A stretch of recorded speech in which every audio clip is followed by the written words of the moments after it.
Hey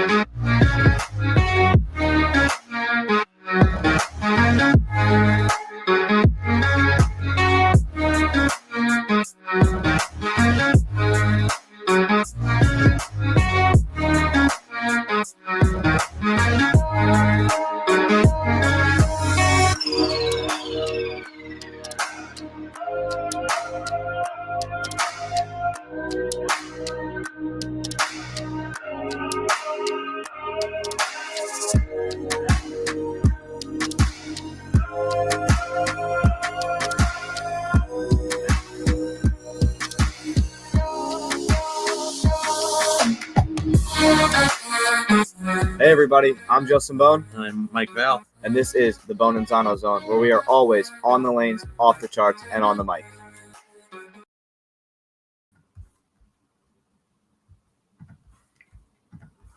Hello everybody, and welcome back to another episode of the Bohn and Zano Zone podcast presented by BuddiesProShop.com. Mike, how are we doing tonight? Welcome back, buddy. It's been a while. How are you? It's been a little bit of time. Yeah. You've been on the road a lot. Been on the road and a little under the weather one of the nights. So we're back 3 weeks later, something like that. I think it's 2 or 3. I lost track. Same difference, whatever it is. Our last show we talked about Don Barrett winning the Triple Crown. Mm-hmm. Pretty exciting stuff. But we've got a lot has gone on in the bowling world in the last 2 weeks. There's a lot going on. Yeah, we're gonna talk about mainly the World Series of Bowling because that's been the main thing that's gone on the past couple of weeks. We'll talk about the two Storm Cup events next week. The one where Jason Belmonte just won his 29th PBA Tour title. Well, we'll talk about Belmo in a little bit too. Yeah, we'll get to him because he won one of the events of the World Series. I'm not surprised. Yeah, so next week, mark your calendar, same time, same place, Tuesday night, 7 p.m. Eastern, Facebook or YouTube, either one. We'll be coming back with the two events from the Storm Cup and go from there. How about let's start off like we normally do. What's up in Wichita? So what's up in Wichita? So last week, if you guys missed the show, we competed in the first ever PBA Collegiate Invitational. That was televised on FS1 on Sunday. And we came out on top there. 1 for 1 on TV. Got ultimate bragging rights over Dad and Brandon for the rest of my life. Yes, you do. Because they got 9 their first shots each. So my man got the job done. Yep, got the job done. So pretty neat experience to be a part of an event like that for the first time. So pretty exciting stuff there. And we also qualified for nationals at sectionals last weekend down in Dallas. Mm-hmm. I was probably about 100 pins short of the singles cut. They were pretty brutal. Mm-hmm. And I bowled 140 the first game. And it's hard to get to 50 over when you're 50 under after game 1. I don't remember the names of your guys, but the guy in the 2-hole, and the guy in the 4-hole. Wow, do they throw well? Nick and Alec. The one was the one kid won junior gold, and the other one, I think Randy said, holds the youth average record, 251. Oh my God! Yeah, he averaged 252 for a high school season. There you go. Yeah, they threw really good. Yeah. Someone who's been on the show before, Jeff Riggles, mentioned in his blog. By the blog. Yeah, by the blog. He compared our team to the 1927 Yankees team. Yeah. Yeah, Murderers Row. And Randy said it on the show, or either Randy or Rob said it on the show, we're talking about a team where I'm not in the lineup. Yeah. So it was pretty cool experience. Nice job there for the Shocker Nation there, and it's destroyed Weber. I mean, well, I don't know that we destroyed them. It wasn't close going into the 10th, and it became a lot closer with the final score. The final score does not tell the whole story. Exactly. I mean, Spencer needed he needed 9. He got 6. Yeah, he needed 8 and 2 balls. That was it. Or needed 8 on the first one, and then split and got 6, and then needed 3 to win. And Weber threw the back 5. That is true. I would love to, maybe another time we can discuss this, rank the top Wichita teams of all time. And there's been some, I mean, I know Riggle said, you're like the murderer's row, but there's been some other really good teams that come across out of Wichita. Yeah, definitely. That's that could be a future show. Yeah. All right. So let's talk about the World Series. That's what's up in Wichita.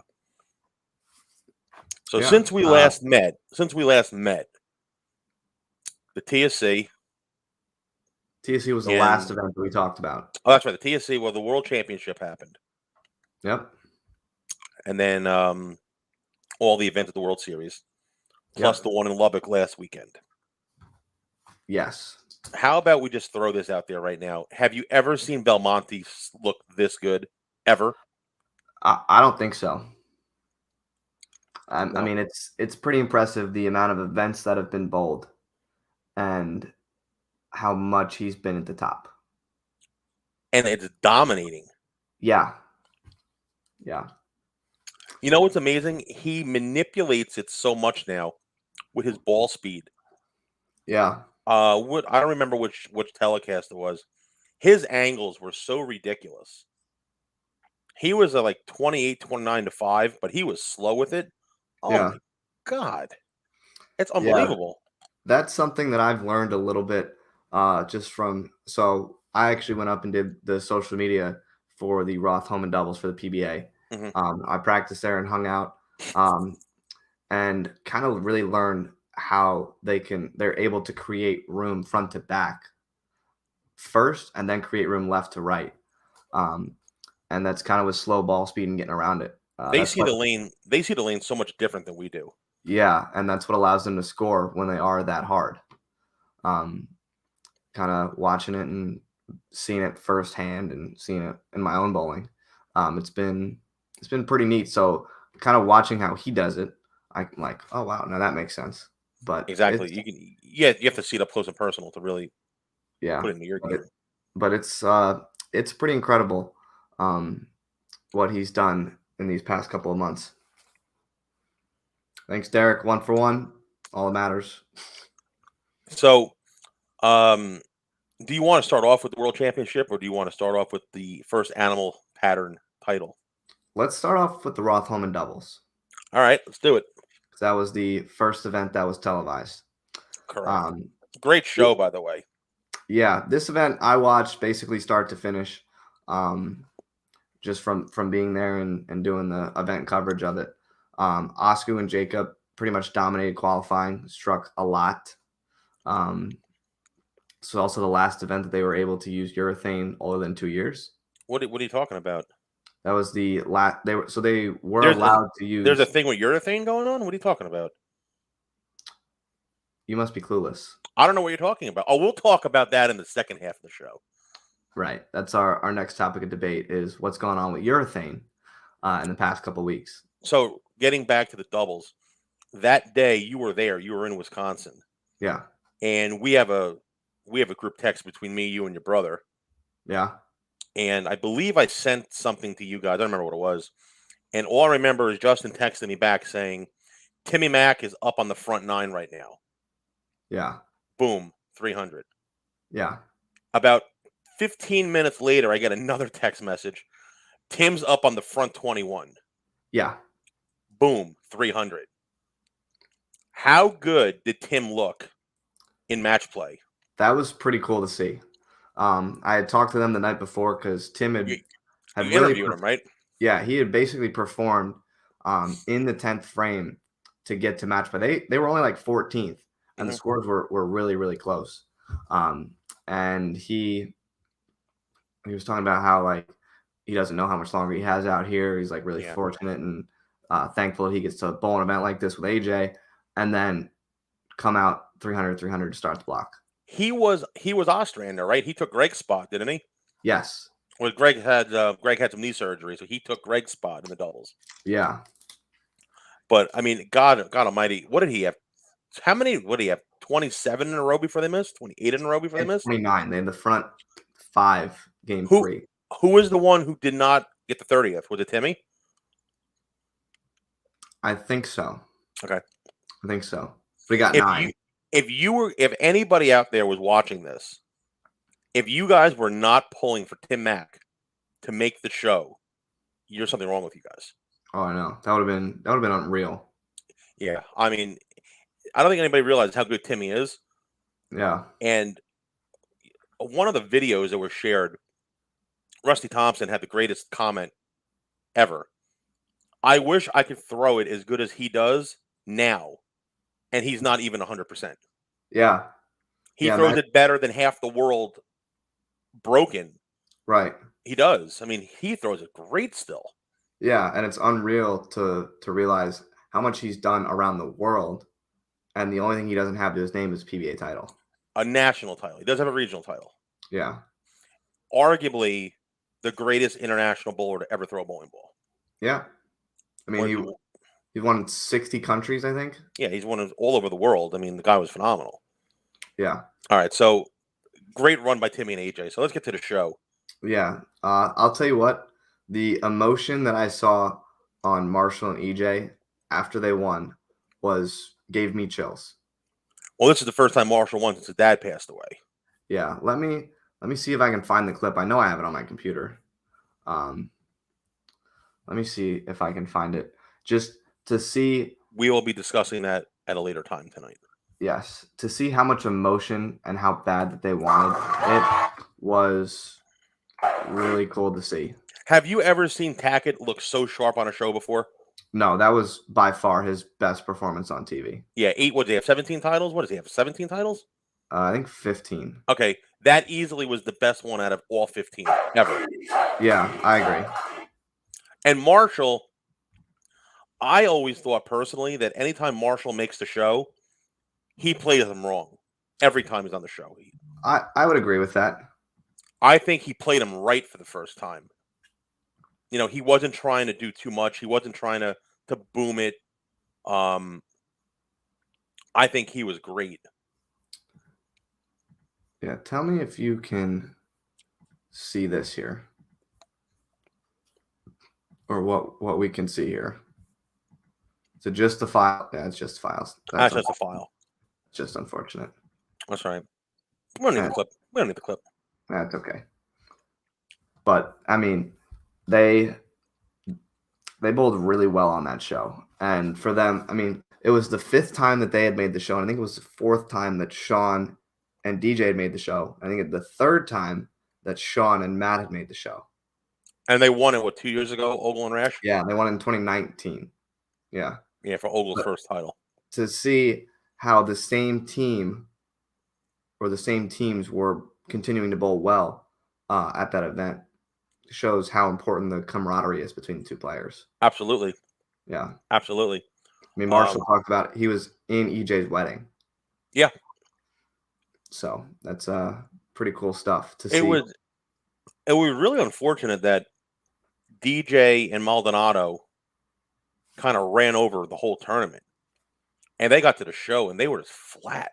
Yeah. Like completely flat on the show. Like it wasn't even close. It was almost like they knew they were bowling for second once the lights went on for them. Yeah, and for them, they like it. They like the transition. I talked to them before, and they said they don't like bowling on the fresh, and that's typically what they get, being the 4, 5, 3 seed. Mm-hmm. Now they had a little transition by the time that they got to them, and they didn't do the right things. No, it's just they ran into a buzzsaw. That's what they ran into. Well, yeah, that too. Because Marshall and EJ just weren't missing. No, they had the Stone Cold Noodles on that show. Yeah, they did. So doubles, really good show, and it was nice seeing Mrs. Roth there signing the trophy with Holman. Yeah, it was a nice. If you saw the clip before, the tribute to Roth was really nice. So it must have been nice being there as well.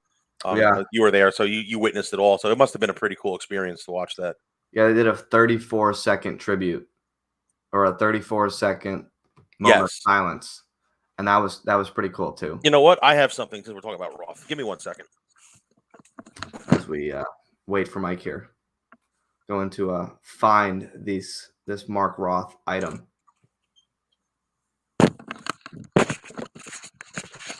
So we know that, I have my collectibles here from the PBA and memorabilia throughout the time of bowling here, right? Yeah. So since we're talking about Roth, how about this gem?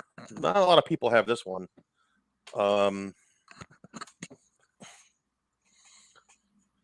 This is the plastic ball that they used in the first ever Roth plastic ball tournament in Long Island years ago.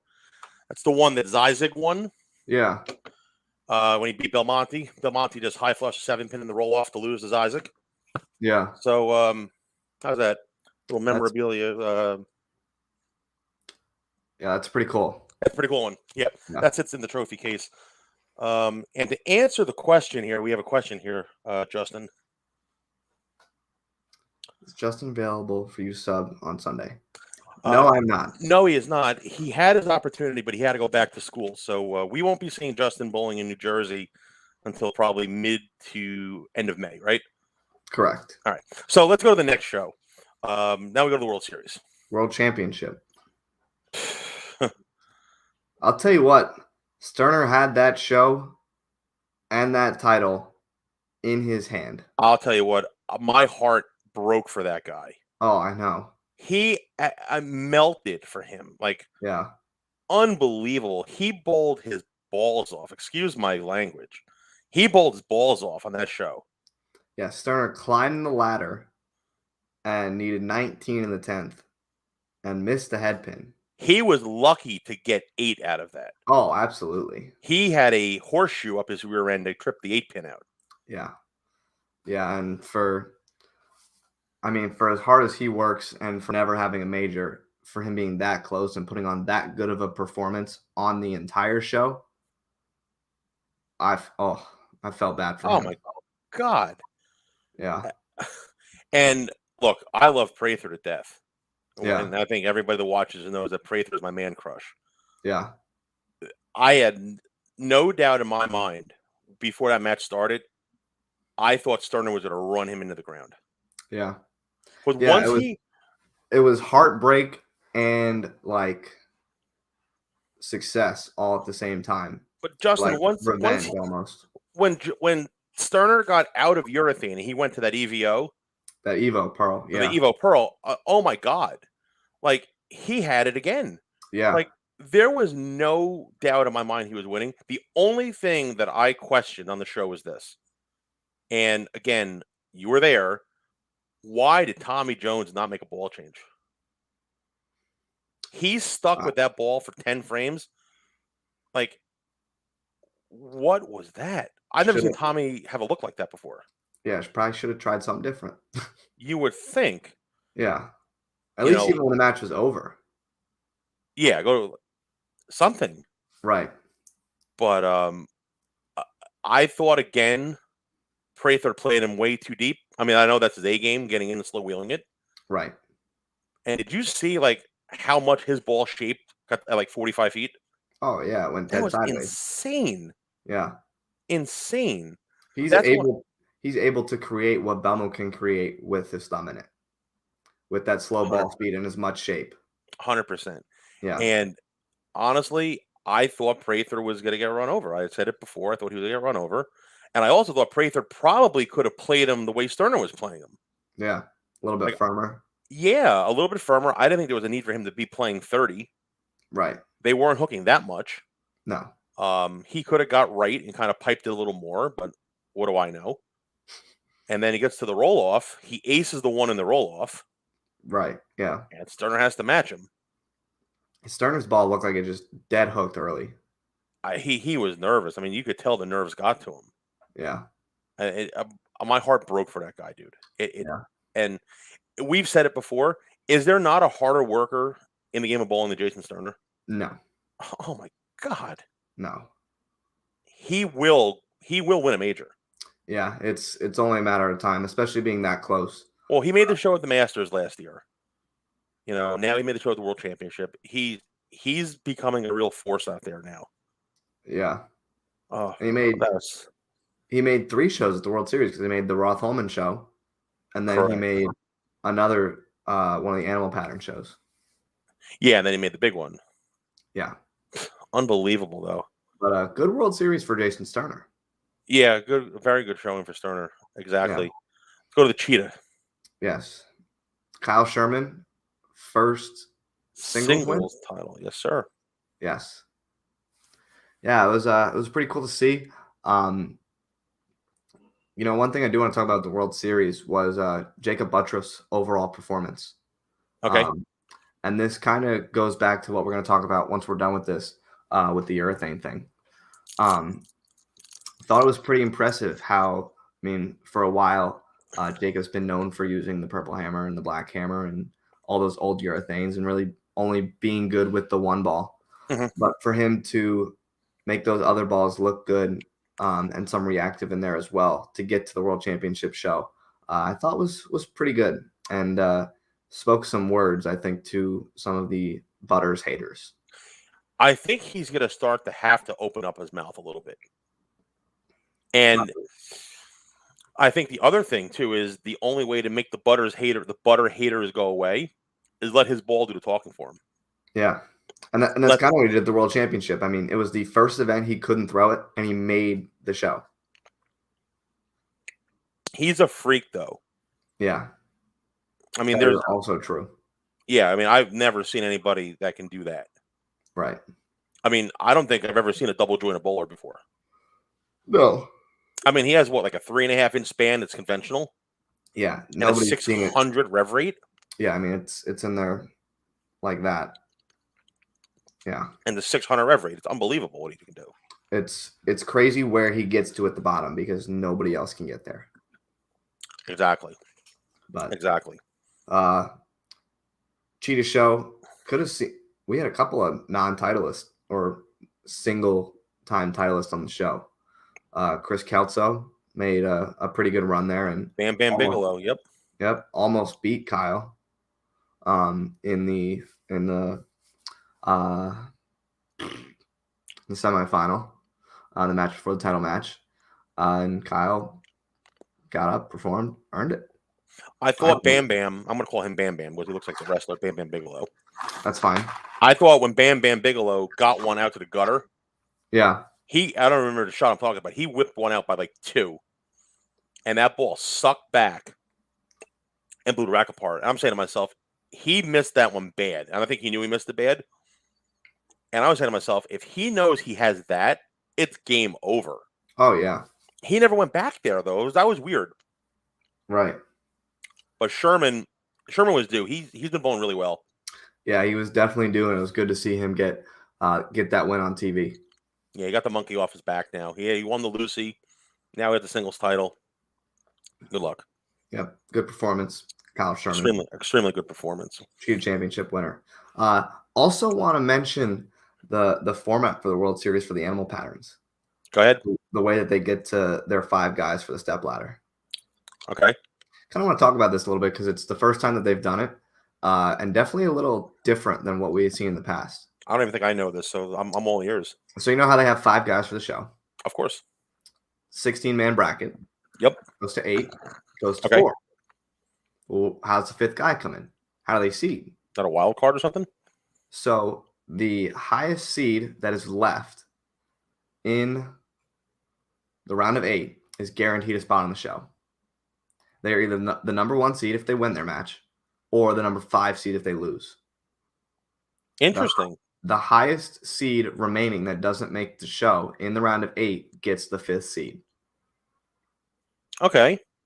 And then they seed based on your seed in qualifying. So you're reseeding it. Correct. I think it is a little bit different. It's different than what they had done in the past with the seeding games. I don't know that I hate it. I don't think that I do, because what you do in qualifying then makes a difference. Hashtag Val for CEO. He likes it. I kind of like that. It's a pretty cool concept. Yeah, I like the concept. It's different than I think what we've seen in the past. Yeah, but I'm a fan of it. Not opposed to it. Yeah, not opposed. I thought Definitely different, Yeah, but but I kind of wish the qualifying was a little more than 14 games. yeah, that too. That's the only thing I don't like. But that's a pretty cool concept. How you get the fifth bowler. It is Yeah, a wild. It's a wild card basically. right. But I do like that qualifying does make a difference. And when we get to Absolutely. Shark, I think that also made a difference for Kevin Williams winning his first title. Okay, so I did not watch that show. I was out of a TV for 2 days. I was doing some repairs in the house, Okay, and I did not have my direct TV hooked up for 2 days. So I do not know what happened on that show. So you're gonna have to fill me in on this one. I will do that. So next up, Scorpion. I didn't watch that show either. Talk about Murderers Row TV show. Simonson, Belmo, EJ. There was one more guy that had more than 10 titles, and Packy. Packy's hasn't won a title yet. Mm-hmm. I mean, hold on. Let me see. This is going to drive me crazy. Yeah, I didn't watch that one either. I was about 2 to 3 days without TV in my house. I was not happy. Part of the game. That happens. It does. Oh, Tommy Jones. yes. Tommy Jones. So talk about Murderers Row show, right? Belmo runs the ladder. Title number 28, number 3 of the season. It's very odd to see him in the opening match too. Yeah. Yeah, and that was, again, based on his seed. He was a number 4 seed. Mm-hmm. I don't have much to say. Just dominant performance by Belmo running the ladder. What else is new? Exactly. It's almost getting to the point now where the word unbeatable is coming up a lot. Yeah. I'm 39, right? So I've watched Walter dominate the tour. I've watched your father dominate the tour. Watched Duke dominate the tour. Barnes dominate the tour. I don't ever remember any of those guys being Elmo dominant. I mean, what he is doing is unbelievable. Right. I mean, when you think about it, EJ and Belmo came out at basically the same time, right? Yeah, give or take. Yep. Belmo was maybe 3 years ahead of EJ. Okay. Belmo now has 29 titles. EJ is probably the next best guy in the last 10 years, right? Him or Simonson probably, right? Okay. Simonson has 9. EJ has 15. Sean has 17. And they're all basically in the last 10 or 12 years. And Sean's been out there the longest out of all 3 of them. Yeah. Sean was out there. I think he won I know he won his first major in 2007. He won his first title in West Virginia out of the PTQ. That was in like 05, I want to say, because he won it the week before the Open at Carolier. One of those stuff. Maybe 2005 and 6, maybe. Okay. So Belmo's got 29. He's tied with Albee. Yeah. I mean, EJ's got a little more than half of them. And he's the next best guy when you think of the last 10 years of bowling. It's unreal, man. Real. Exactly. So next on the list, love Albee. Check. Passing him. Yep. And I hate to say it, but beep, beep. Bye-bye, Parker. He's passing Dad. Oh, yeah. And this guy may get 60 titles. I mean, this is unbelievable what he's doing. I know. I mean, he's still got how many years? Yeah, he's in his late 30s. He's my age. He's 38, 39. Yeah. Unreal. Is he gonna have 20 majors is the question. I think with the way that he's been bowling in the majors, yeah. Because he's basically winning 25% of them. We've said this. We've said that he's basically winning 25% of them. Let's say 20. Let's say 1 in 5. There's 5 majors every season. Mm-hmm. You got to believe he's bowling the next 5 seasons. Oh, well, why wouldn't he? Or more. Yeah, why wouldn't he? Oh, and he's already has 6 Player of the Year titles. He'll be having 7. He'll be having 7 season. now. Walter has 7. Walter is the most at 7. Beep, beep, passing Walter. And he did it in what, 11 years? Who, Belmo? Yeah. Yeah. It took Walter, almost 30 years to get 7 Player of the Years. Dominant. It's stupid good. Yeah. There's It's good, there's really good, and there's stupid good. He's above stupid good, in my opinion. yeah. If you've never seen him bowl in person and the tour is in your area, you have to watch this guy if you're a fan. You have to. Oh yeah. And It's I think that, unbelievable what he can do. and I do think that the bowling world has hated on it for so long still. The traditionalists.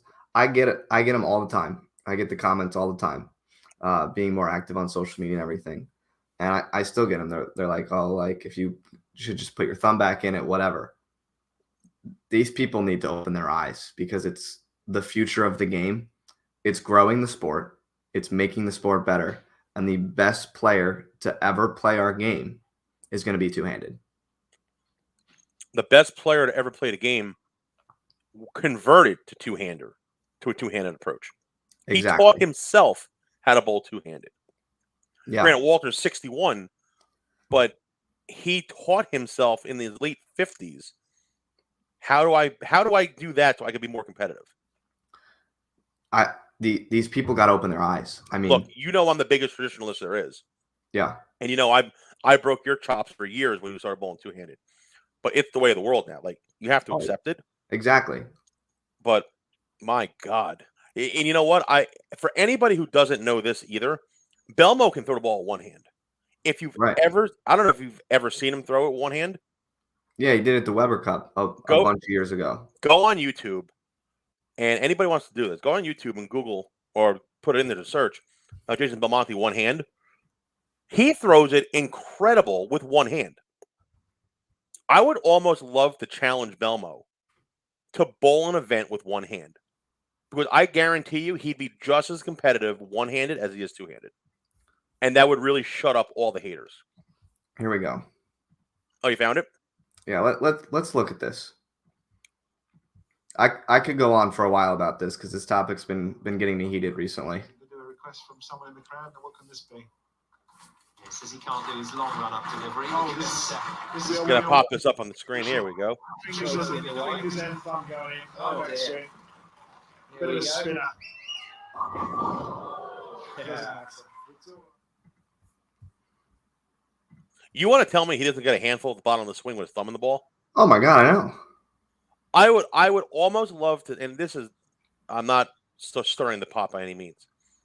If he really wanted to shut up all the haters, bowl an event with one hand. I'm not saying he has to bowl the Masters or the U.S. Open. Bowl a regular stop, even a regional, with one hand, and try to beat him. I'd be interested to see how that would work out. I would be very interested to see that. He would definitely be competitive from with one hand. 100%.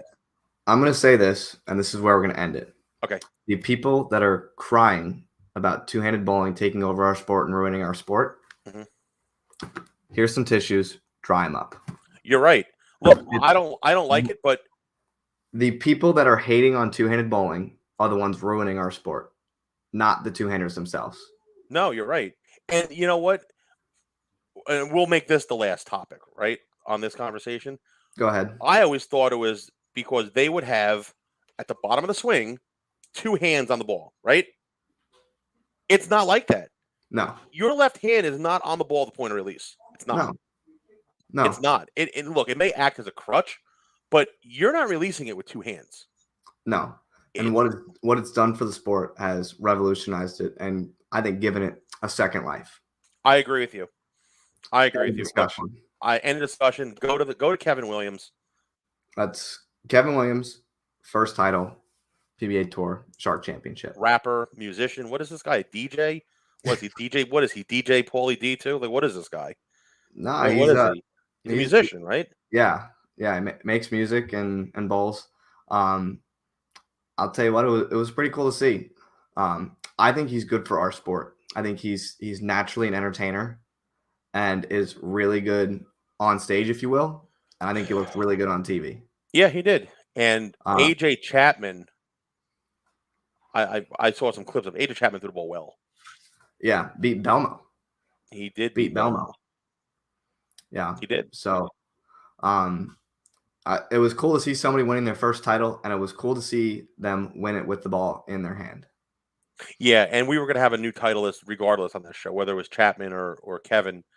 It's nice knowing that you're going to have a new face go to the winner's circle. Yeah, exactly. And that was really cool to see. We had a little bit of both at the World Series overall this year. It was a very good World Series. Yeah, I think so. And the emotion from Kevin and what had gone on in his past year with his mental health and what he had gone through with some friends at home. I don't know if the story can be shared. I heard a little bit of the story. I don't want to get into Yeah, it. we don't want to get into that. No, Not my place to say. Nope. But I know that it was pretty cool to see him win. And again, the amount of emotion that he had was awesome. Lubbock, Texas. Yep. Number 29. Yep. Next. Good try. Good try to beat him. I'm willing to bet my life he's on the show at the Masters. Really? Nobody has dominated the Masters like this guy. You know, Albie won the Masters 3 times. Earl won the Masters 3 times. Okay. He's won it 5 times. Who's won the Masters 5 times? And arguably, that's the hardest tournament to win. Yeah. Because if you get into that loser's bracket, you're screwed. You are bowling every single minute of the day. Yeah, it's luck of the draw. And by the way, folks, it's a 3-game match. You're not bowling you're bowling a 3-game match. Right. So you're in that loser's bracket. You're there forever. You're there for a long And you're right. It is the luck of the draw. Because Dad 1 year at the Senior Masters he set the 15-game scoring record at the Senior Masters. Mm-hmm. Bowled his first match, had the second high score out of 64 bowlers. Bye-bye. Lost. Then bowled like 740. Lost. See ya. 0-2. Bye. Take Peace. care. See you next time. Nice try, Parker. Yep. And the only thing I don't like about the Masters, and see if you agree with me on this, all during the week, you have to lose twice to be eliminated, right? Mm-hmm. Double elimination. So I'll use Belmo for the example. Let's say Belmo comes out of the winner's bracket. He's the number 1 seed on the show, right? Yep. He should have to be beat twice on the show. Granted, it's not a 3-game match, the 1-game match, and I know they take the rules of the PBA over when the show starts. I'm sorry, and I was just talking about this with Johnny last week in League. When Johnny's first ever Senior Masters, he led.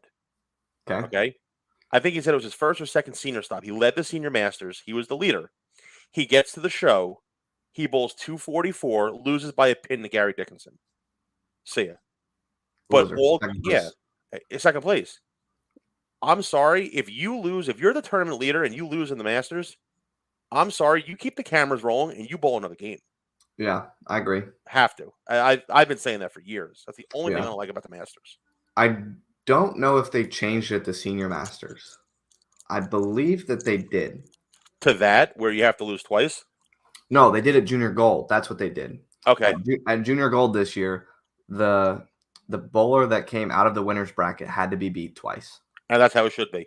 Exactly. I completely agree. 100%. It should be that way. If you lose twice during the week, you're gone. So, like Johnny, he bowls 240, and you're gone. Right. Terrible. Yeah. All right. Now, let's get into the 500-pound elephant in the room. Yeah, your thing. I'll just say Purple Hammers about 3 weeks ago were probably worth $500. You know what they're worth now?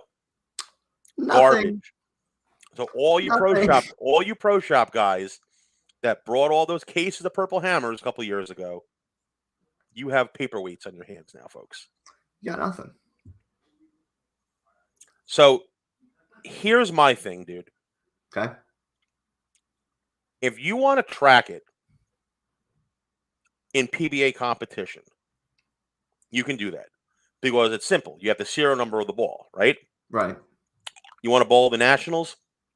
You weigh your balls in at Nationals. You'll see that when you come out there with me this summer. Right. By the way, we're bowling Nationals together, folks. Justin and I are bowling the USBCs together. Bowling Nationals, bowling the TAT. Walter Ray's here for tournament, by the way. Yeah, it'll be fun. Yeah, so they can check it right then and there, right? Yeah. They check the hardness, they weigh it, you can see it.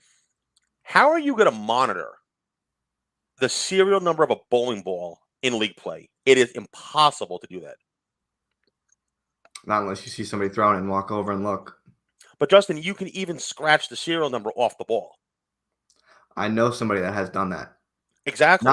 Not on purpose. They hit their ball with surface too many times, and all of the logos came off the ball. Exactly. But you can't do that. Now, here's my other question. Why is it they are only going after the Purple Hammer? I don't know why USBC is doing that. I completely agree with the PBA's rule. Completely agree with it. I'm not against it at all. Okay. I think it's good for the sport. I think it's good for the ball manufacturers because they make money on the balls that are current, which they should. Correct. But USBC going 2016 and 2017s only, don't know that I 100% agree with it. Because, believe it or not, the softest ball that was measured on the PBA Tour was not a Purple Hammer. what was it? It was a pitch black. And people don't realize you can do that with a pitch black or a All- pitch purple. all the Anything. urethanes do. All the urethanes do. They just get softer over time because of the cover. So I don't know that I agree with it 100%, but I don't make the rules. No. And I don't understand why. Seriously, why is it that particular one? So what's wrong with the Black Hammer? What's Right. wrong with... So you're going to tell me the Purple Hammer is bad, but the Pink Widow is okay? Or Right. anything? Or what are the overseas urethane balls they have with Like the the widows on? like the Black Widow urethane. Exactly. What about those? Right. What What's wrong about it? with those? What about a pitch black? What about a hot cell? I mean, when is enough going to be enough? Right. Now, here's my question, and I thought of this one driving home today. Okay. As of yesterday, right, the 16s and the 17 Purple Hammers are gone, right? Yep. USBC completely wiped them off the board. Right. All right, now just try to follow me on this one. Following. I love him to death. Good friend of ours, Matt McNeil. Yep. He shot 24 30 something a couple weeks ago in Minnesota. Yeah. What ball did Matt bowl 2400 with? Do you know? I think a hyped pearl. He bowled it with a Spectre. Oh. Now, here's my question. All right. Does Matt McNeil's number now, and obviously Matt didn't know the ball was illegal back then. This was Right. almost a month and a half ago. So we had no idea before this thing exploded. Right. So he won his association term. Whatever he bowled 2,400 and changed for 9 games. He's the winner by running away. Yeah. Do they take the title away from him? Was he using an illegal ball? No. All right, let me ask you this. So the 16 and 17 Purple Hammers, they're illegal, right? Mhm. Would the PBA go back and start taking titles away from guys that use those balls in that time frame? No. Why? Because you can't measure it. You can't measure if the ball was illegal at that time. You can't. You're So right, let- but now So go ahead. I'm throwing this one out there. Okay. Let's say I win the Masters in 2017. Okay. Use the 2017 Purple Hammer. I take my Purple Hammer, sign it, whatever, put it on a shelf, leave it there for 5 years. USBC comes around. We want to take your Masters titles away. Can we have your Purple Hammer to do a hardness test on it? It's sat for 5 years. You're not telling me it's going to be softer? It's going to be illegal now. You can't measure it. No, you're right. I get what you're saying, but look at it from other sports too. Like in college football, there are guys that, they broke rules, whatever it is. They take their Heisman Trophy away. They take their national championship away years after they've won the award. That's why I'm saying, like, would the PBA ever really be that stern and just say, okay, so Buttriff won the Masters, 3 years ago with a Purple Hammer, that was illegal? No, gone. Take his title away. Or you put an asterisk next to his name. I don't think so. And I'm just saying Jacob because that's the first one that came to my mind. Right. But now look at Belmo. He throws a pitch black that you probably can't even see the label on anymore. Right. Is that going to be taken? You see what I'm saying? Like, Right. would the PBA ever just step in and just say, okay, so he threw this. He has 4 titles of Purple Hammers. So now from 18, he's going to go to 14. Or he'll say at 18, but we'll put a little star next to his name. Right. What is it now? Are they considering that like steroids in baseball? Is that what they're making the Purple Hammer to be like now? I don't think so because they didn't know that it was illegal. Steroids, you take the risk. Right. What You know that you're breaking the rule. what really sparked this? Was it rash? I don't know. It probably was, to be honest. It probably was him. It started with the PBA. The PBA made their decision of what they were going to do. USDC followed suit. Had to be. When did Sean Rash become the final authority on bowling balls and whatnot? Made a statement.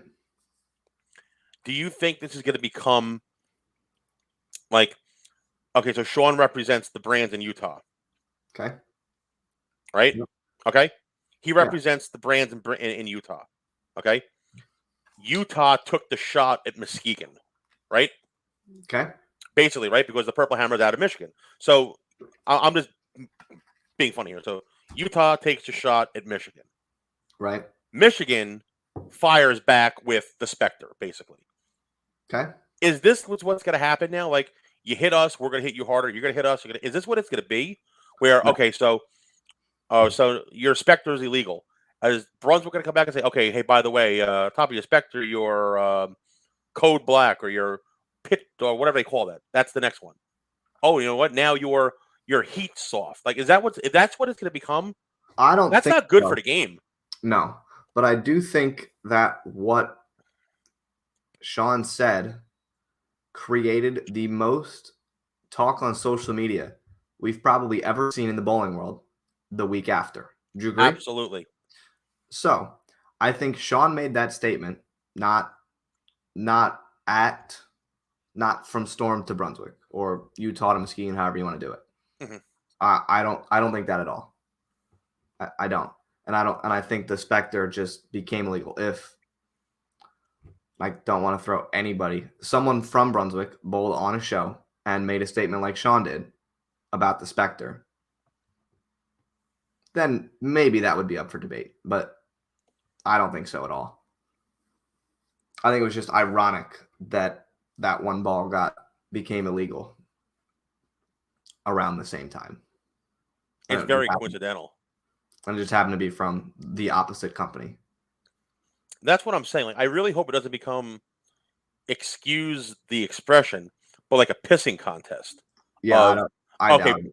Storm throws the first shot. Brunswick's firing back. Here comes Storm in a late rally with another. Like, we can't do this. Bowling doesn't need negative publicity like that. No, I think it was a Sean Rash thing. And it was a Sean Rash statement that was made. Because it was Sean being Sean is what it was. Yes. Completely agree. But again, this is a guy who, you know what, Sean? If you don't like it, guess what? You have in your line currently, right? Yeah. A pitch black, a purple, a UC3. You have the same means of equipment that you guys do, Justin, with your Pink Widow and your Purple Hammers. Sean, you can't beat them, join them. Like, it's not going away. Right. It's not going away. So you have the same access to equipment that the guys from the staffs in Michigan does as well. What is he complaining about? Right. Seriously, what is the complaint? That's what I don't understand. Yeah. I don't know. Am I right or am I wrong? I don't know. Do you think they would ever ban it altogether? Ban urethane? Yeah.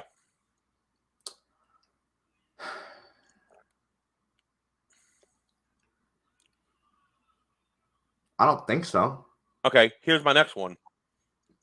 You want to ban balls, urethane balls from 16, 17, right?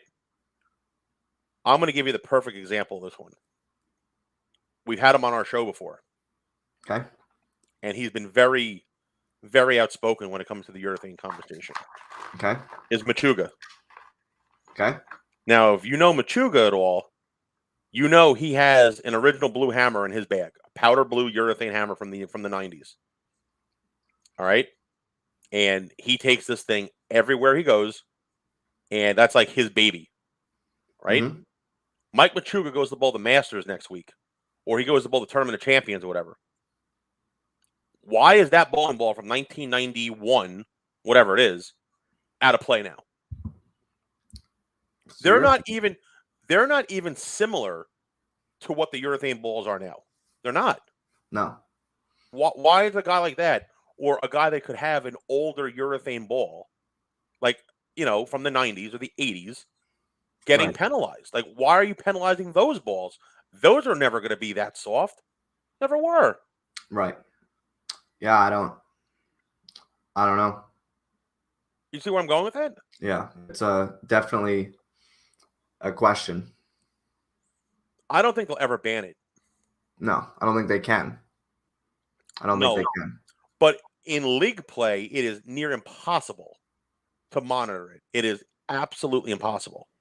Yeah, I would agree. How about a guy shows up to league with a 2017 Purple Hammer and a Spectre with a weight hole in it and goes to bowl league? How about we just do that?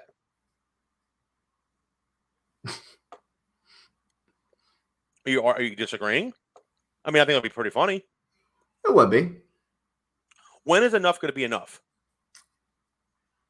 I don't know. I feel like we're making so many rules because we're either finding flaws within the game and they're all just happening at once. But how do you fix it?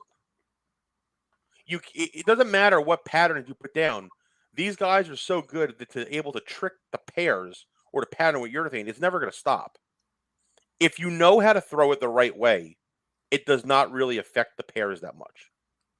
No. And JJ taught us that, right? Right. If you do it the right way, it actually can benefit you. Right. Where I think it's bad, and I think you'll attest to this as well, like when you bowl local events at home that are not on a pattern, when you're bowling on the wall, right? Okay, they're hooking so much. Or, God, I can't throw this ball. I go to this ball. Let me go to urethane. That's Right. the wrong move. That's not the move. You see what I'm saying? That's not the move. Right. And that's where people are getting all, Hold on. We have a question here, Justin. This looks pretty serious. It's a long one.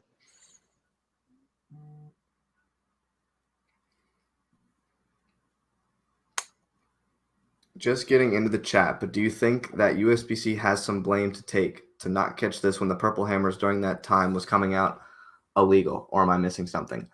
I don't think. I know for a fact the Purple Hammers were not released illegal. The Kentucky one or the Brunswick ones? The Kentucky ones. Correct. I know for a fact that when the Purple Hammers, the 2016 Purple Hammers, were sent to USBC for testing in 2016, they were approved. They passed. They passed. After doing research, we now know urethane balls get softer over time. But Justin, resin balls do as well. Right. They all do. Right? Yeah. So now, how are we going to fix that? Urethane is just much faster than the resin balls. So are they eventually going to put into a rule here? A bowling ball has 2 years of shelf life or 2 years of bowling before you have to get rid of it? I doubt it. I think that for tour, it might make sense. For tour, I think it does because it, again, benefits the company. And we just got a message from You got that too? Yeah, MrBuddiesProShop.com. The president. The president, Chris Forey, resin gets harder over time. So that answers our question. Will they take resin out of play? No. It'll get harder. Only the new urethanes get softer. I mean, we're talking about a very small select group that are going to be affected. Right? But 5% of the bowling world? Yeah, exactly. If that. So you're going to benefit the companies by using balls that are within the last 2 years on tour, right? Yeah. You're going to sell more balls. You're going to sell more urethane balls. Absolutely. Case closed. What's think. next? What's next? Or how do you fix it? That's the How do you question. fix the urethane? How do you fix the urethane dilemma? Is it a pattern thing? Is it a thing that you what do you do? I think if they add a couple more mils or take a little, if they change it one way or the other, urethane's gonna be out of play. Has to be. What is Chris saying? Go buy an old ball you like and throw it in the ball. Am I misreading this, Justin? I'm old. Maybe I was. Go buy an old ball you like and throw it. The ball slimes up. Shines up. That's what you shines up. The ball slimes Shine. up, shines up, slimes Shines up, up, yeah. and doesn't hook. They get harder.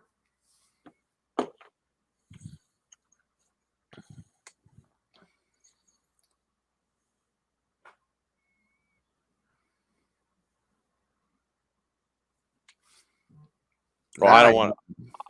Oh, that's above our pay rate right there. Yeah. That is something that we don't know. And, sir, if you have that information, that's on you. But we're not going to say that because we don't Because give the issue is with the ones from Kentucky, not the ones from Brunswick. Muskegon. Yeah, they're from Yeah. The ones from Hopkinsville are the ones that are in question. Right. But I don't know what else to say on that.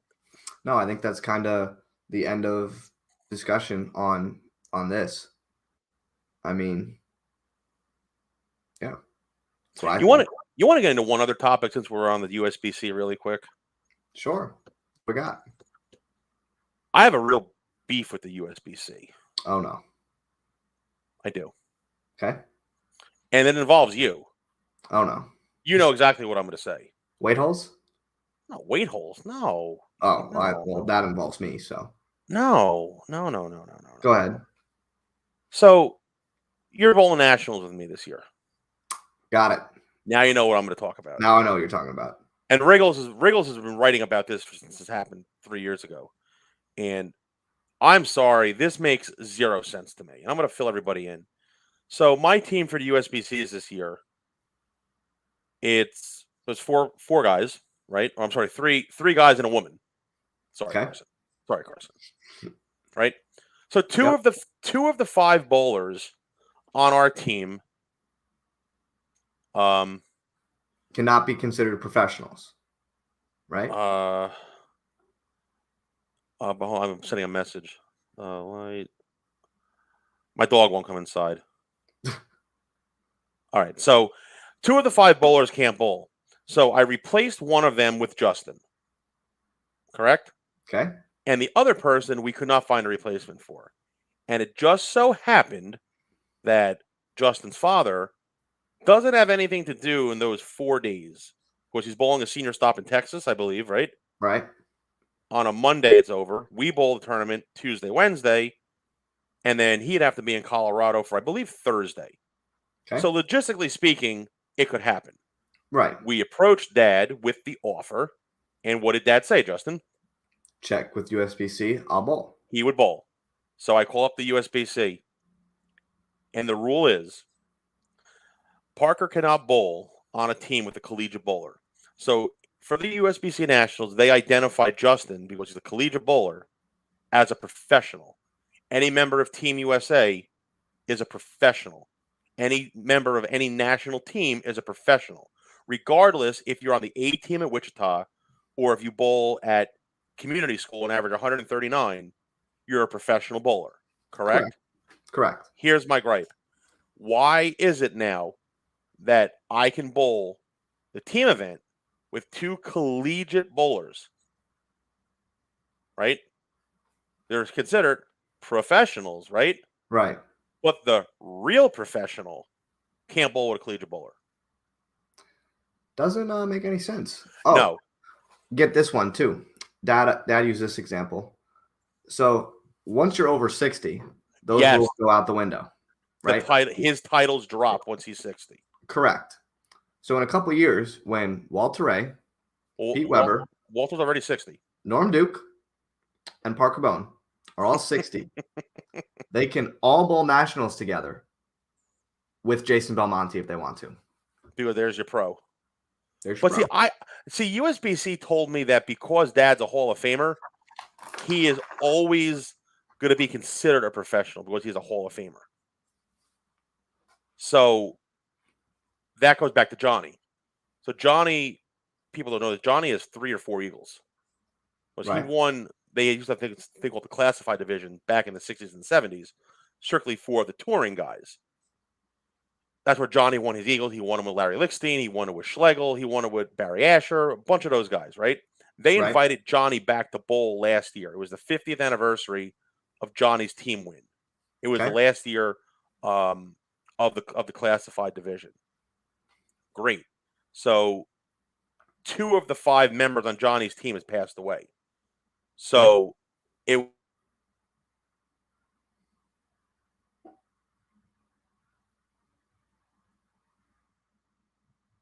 Got a little issue with Mike here.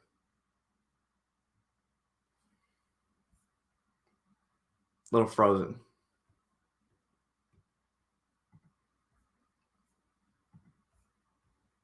And Mike's frozen. all right, we're back. All right, we're back. All right, so Johnny said, "This is what we'll do. We will get Larry's son, Mike Lichstein, to bowl, Okay. and Johnny Jr. will bowl with us as well." Perfect. That'll replace the 2 guys that passed away. The USBC said, "You can't do that." Well, why not? Well, you, Johnny, Larry, and Ernie are all in the Hall of Fame. You're going to be considered professionals for life unless you drop your status. You have to drop your Hall of Fame status and drop your card. That's the only way they can bowl together. It's the stupidest thing I've ever heard before. And that kind of transpires to us now for this year. You're not a professional bowler, but the IGSBC you are. Right? Right. So our 5th bowler is a college bowler for Indiana Tech. Indiana Tech, you go to school, right? Yep. We go to school, yeah. So I'm going to have myself and 2 regular guys or people, Yep. Wichita State and Indiana Tech on my team. You 2 are considered professionals, but I can't bowl with you and a professional bowler or a PBA member. Interesting. I understand if you don't want to say, okay, they can't bowl doubles together. I get that. Right. I'm okay with that. So you and Harmon cannot bowl doubles together. Totally fine. Totally fine. If it was you and your dad, you can't bowl doubles. That's fine. Why is it that you guys can't bowl on the same team? You're not a professional bowler, Yeah. but 2 collegiate guys can bowl. They're professionals. It makes no sense to me. Yeah. Definitely an interesting way to look at it. It's a very interesting thing, and honestly, I think it's a crock if you ask me. Yeah. Like, why did the penalty? So Barnes can't bowl with his kids? No, No. Barnes can't bowl with his kids. Give me another Not example. doubles. No, he can't. No, he can't bowl on the same team as his kid. He can't bowl with Ryan. No, Jacob and Doug couldn't either a couple years ago. There's another example. Yeah. Well, it was because of teams like that and the college teams that had gotten together and ran over the events basically, and people complained about it, and they probably lost entries because of it. But you're still drawing thousands of bowlers to bowl every year. Oh, I know. So for years, right, the touring guys could never bowl the Nationals because there was touring 1, touring 2, whatever it was. So now they modified the rules. These guys can finally bowl. So it makes no sense to me. And I believe that's why Riggles dropped his card too, was because he had to keep his team intact. And I'm not sure. I don't want to speak for Jeff, but I'm pretty sure that's why he dropped his card. And Jeff's been a PBA member for, 30 years? Right. I mean, it's nuts. Yeah. Interesting topic. Definitely. Very interesting. So let's wrap this up. We've gone on long enough tonight, and I got to go have some dinner. I'm kind of hungry. Sounds good. So what are we doing next? What are we doing next week? We are recapping the last Storm Cup event in Lubbock and the upcoming one in Colorado. PTQ is today. Is it? Yeah, PTQ is today. Brandon Runk, local guy, got in. Okay. Runk got in. They took 16 bowlers. They took a lot of guys today. Okay. Yeah, PTQ is today. That's over. That'll be going on. And then next Sunday, April 3rd, have you started reaching out to people yet? I have not, but I will soon. April 3rd is the PBA League draft in Las Vegas after the Masters. Yes. we will once again be doing the show live during the draft. The same way Correct. that we've done it for 2 years. Well, we did it 1 year. We had the COVID thing and it happened, but the first year we did during it. COVID. Yes. It was 2020 was the first year. Was it 2020? That's right. 21, they didn't have it. We didn't have the draft last year. No. Correct, because we did the PWBA one. Correct. Yeah, we get confused with the COVID thing, kind of threw a wrench in the calendar. Yeah, I think it did for everybody. Yeah. So we will be live Sunday, April 3rd. We don't know the time yet, but we will be live. We are going to try to get Chucky Gardner back with us for the evening. Yes. And then we will have guest after guest after guest after guest with us. Interesting draft pool this year, to say the least, though. Yeah. Going to be a lot of good guys. Yeah, I mean, Barnes is in there. I believe Packy is in there. Maldonado's in there. I mean, there's a lot of big names that got cut or that are in that draft pool. We'll have the whole list of everybody. Unfortunately, the PWBA teams are not in this year, I believe. No. So it's 6 teams, right? 6 teams or 8 teams? 8. 8 teams. 8 teams. And Johnny P has the 2nd overall pick this year in the draft. That's pretty good. And Johnny has that weird name now that he's not the Brooklyn Styles anymore. No, it is. It's like very fast. I can't remember what it is. The Snickers with the Snickers team? Possibly. I don't remember. I don't know. But April 3rd, we will have the draft show. And then we will eventually do our I'm working on the project, the best bowler per state. That will be a good one too. Absolutely. Sounds good. All right. I got to go have some dinner, so let's wrap it up. All right, everybody. Thanks, guys, so much for tuning in. Be sure and go hit that subscribe button. If you're watching on YouTube, like the page, follow the page on Facebook. If you guys are watching on Facebook and you're new to our show, be sure and head over to buddiesproshop.com. Use coupon code ZONE5OFF to save 5% off your next order. And we will be back next Tuesday at 7 p.m. recapping the last 2 Storm Cup events that have gone on. One is already done, but we'll talk about it next week, and the one coming up in Colorado. Everybody, enjoy the rest of your night, the rest of your week, and we will see you next time. Bye.